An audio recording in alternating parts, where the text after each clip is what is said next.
నేను ఈ ఈ ఈ ఇంటర్వ్యూ అయితే నేను చూడలేదు, కానీ ఇంట్రెస్టింగ్ స్టేట్మెంట్ ఒక్క చిన్న వీడియో అయితే రాత్రి చూసిన. ఎప్పుడో సమ్వేర్ అరౌండ్ ఆయన ఇంటర్వ్యూ అవుతుంటేనో లేదంటే ఉదయం నిద్ర లేచిన తర్వాత ఏమో చూసా.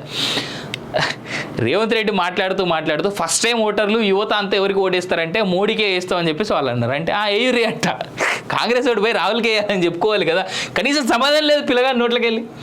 మహబూబ్ నగర్, చేవెళ్ళ, మల్కాజ్గిరి, భువనగిరి, జహీరాబాద్ సీట్లలో బీజేపీని గెలిపించేందుకు బీఆర్ఎస్ సుపారీ తీసుకుంది.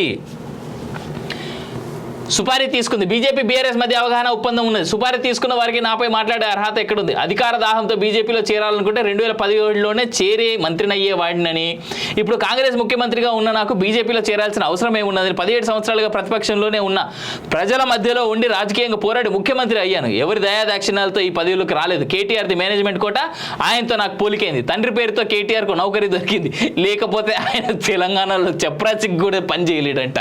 రేవంత్ రెడ్డి గారు, నేను నిన్న ఈ ఆప్కి అదాలత్ చూసిన, కొంతమంది ఫేస్బుక్లో కూడా చూసిన, కల్వకుంట్ల కుటుంబాన్ని బట్టలిప్పు కూర్చోబెట్టిండ్రు అనేటువంటి మాట అన్నారు భయ్. అదేందో ఇవాళ చూద్దాం. నేను చూడలేదు కాబట్టి నేను ఇంటికి వెళ్ళిన తర్వాత చూస్తా. ఆప్కి అదాలత్ నిజంగా ఇది నాకు తెలిసి రీసెంట్ టైమ్స్లో కుంపెల్లి మాధవిల తర్వాత మనోడే చాలా ఇంట్రెస్టింగ్గా జరిగింది కన్వర్జేషన్ అనేటువంటి మాట అంటున్నారు. చూడాలి. రాష్ట్రంలో బీజేపీకి 2 సీట్లే, దేశవ్యాప్తంగా వచ్చేవి 240 లోపే. 10 ఏళ్లలో మభ్య పెట్టడం తప్ప మోదీ చేసింది ఏముంది? సీఎం రేవంత్ రెడ్డి.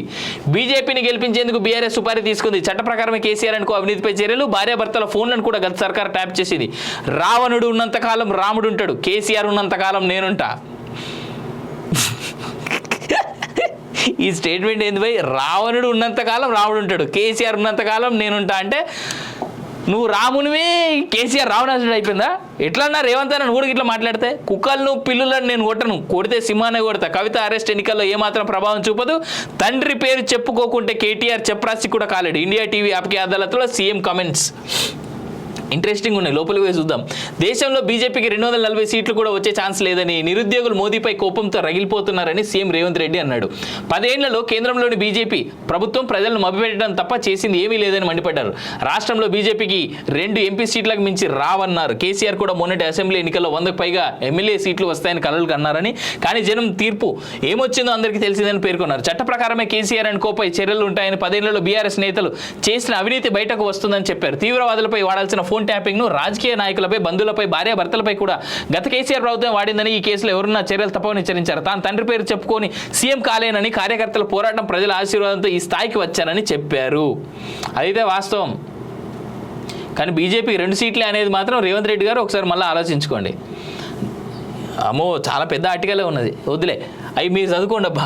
కానీ ఒకటి, ఆప్కి అదాలు అయితే చూడని వాళ్ళు ఎవరైనా ఉంటే చూడండి, నాలాగా చూడని వాళ్ళు ఎవరైనా సరే చూడండి, ఇంట్రెస్టింగ్గా ఉంది. నాకైతే కామెంట్స్ అంటే మనోడు మాట్లాడిన తీరు, మాట్లాడిన విధానం నచ్చింది. నిన్నటిదాకా రేవంత్ రెడ్డిని ఎవరెవరైతే ఎద్దేవా చేశారో, అంటే మనోడికి హిందీ చక్కగా రాదు, ఇంగ్లీష్ చక్కగా రాదు అని ఎవరెవరైతే ఎద్దేవా చేశారో, ఆ హిందీ చక్కగా రాదు అనేటువంటి మాట రేవంత్ తప్పని ప్రూవ్ చేసుకోగలిగింది ఇవాళ రేవంత్ రెడ్డి ఆప్కి అదాలత్. ఎందుకంటే అక్కడక్కడ ట్విట్టర్లో కానీ, ఫేస్బుక్లో కానీ, లేదంటే మన వాట్సాప్లో ఎవరైనా ఫార్వర్డ్ చేసినా కానీ చూస్తాం కదా, దాంట్లో అతను మాట్లాడుతున్నటువంటి తీరు అంటే స్పష్టమైన పాలిష్డ్ హిందీ లేకపోయి ఉండొచ్చుగా కాదనికి, కానీ ఆయన మాట్లాడినటువంటి తీరు, తనని తాను రిప్రజెంట్ చేసుకున్నటువంటి తీరు చాలా బాగుంది అనేటువంటిది నేను చెప్పగలను. అంటే నేను మహా అంటే ఒక 2.5 మినిట్స్ వీడియోస్ ఏమో చిన్నవి చూశాను. సో వాటిలో అతను తనని తాను రిప్రజెంట్ చేసుకున్నటువంటి తీరు, రేవంత్లో ఉన్నటువంటి మెచ్యూరిటీ కూడా కొంత మెచ్యూరిటీ అంట. నేను రెండో విషయం ఏంటంటే, నేను సింహాన్ని అని చెప్పేసి మీ కేసీఆర్ చెప్పుకుంటుండు కదా, మరి మీరేంది అని చెప్పేసి మనోడు అడుగుతాడు ఆప్కి అదాలత్ ప్రోగ్రాంలో.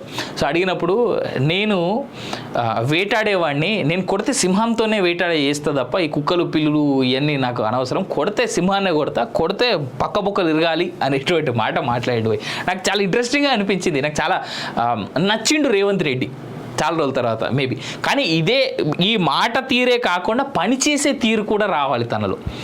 ప్రజల పక్షాన ప్రజలకి ఇన్ని రకాల ప్రామిసులు చేసినప్పుడు ప్రజల కోసం మాట్లాడే తీరు కూడా రేవంత్ రెడ్డిలో వస్తే నిజంగా ముందుకు వెళ్ళేటువంటి అవకాశం చాలా ఉంటుంది. నేను ఈ ఇంటర్వ్యూ అయితే నేను చూడలేదు, కానీ ఇంట్రెస్టింగ్ స్టేట్మెంట్ ఒక్క చిన్న వీడియో అయితే రాత్రి చూసిన. ఎప్పుడో సమ్వేర్ అరౌండ్ ఆయన ఇంటర్వ్యూ అవుతుంటేనో లేదంటే ఉదయం నిద్ర లేచిన తర్వాత ఏమో చూసా. రేవంత్ రెడ్డి మాట్లాడుతూ ఫస్ట్ టైం ఓటర్లు యువత అంతా ఎవరికి ఓటేస్తారంటే మోడీకే వేస్తామని చెప్పేసి వాళ్ళు అన్నారు. అంటే ఏయురి అంట కాంగ్రెస్ ఓటు పోయి రాహుల్కి వేయాలని చెప్పుకోవాలి కదా, కనీసం సమాధానం లేదు పిల్లగారి నోట్లకి వెళ్ళి. మహబూబ్ నగర్, చేవెళ్ల, మల్కాజ్గిరి, భువనగిరి, జహీరాబాద్ సీట్లలో బీజేపీని గెలిపించేందుకు బీఆర్ఎస్ సుపారీ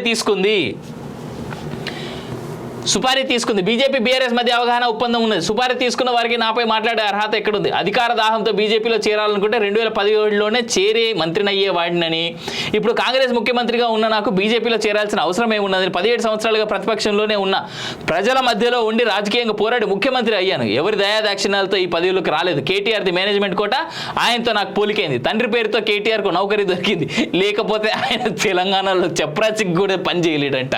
రేవంత్ రెడ్డి గారు, నేను నిన్న ఈ ఆప్కి అదాలత్ చూసిన కొంతమంది ఫేస్బుక్లో కూడా చూసిన, కల్వకుంట్ల కుటుంబాన్ని బట్టలిప్పు కూర్చోబెట్టిండ్రు అనేటువంటి మాట అన్నారు భయ్. అదేందో ఇవాళ చూద్దాం. నేను చూడలేదు కాబట్టి నేను ఇంటికి వెళ్ళిన తర్వాత చూస్తా. ఆప్కి అదాలత్ నిజంగా ఇది నాకు తెలిసి రీసెంట్ టైమ్స్లో కుంపెల్లి మాధవిల తర్వాత మనోడే చాలా ఇంట్రెస్టింగ్గా జరిగింది కన్వర్జేషన్ అనేటువంటి మాట అంటున్నారు. చూడాలి.